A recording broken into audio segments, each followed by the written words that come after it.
Владимир Путин провел сегодня встречу с главой Ингушетии Муратом Зязиковым, который доложил президенту о социально-экономической обстановке в республике.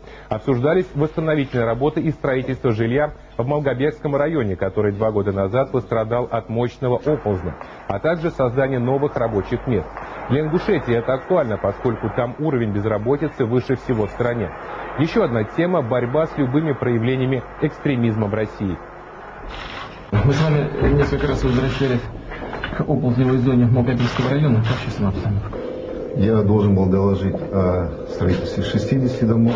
Докладываю, что мы построили 181 дом. И за какой период времени?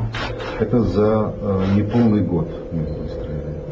С учетом, и вот особенность в том, что еще люди сами строят это, то есть это и их рабочие места, они получают и заработную плату, и одновременно следят за тем, как строится, как идет насколько. Это очень важный момент.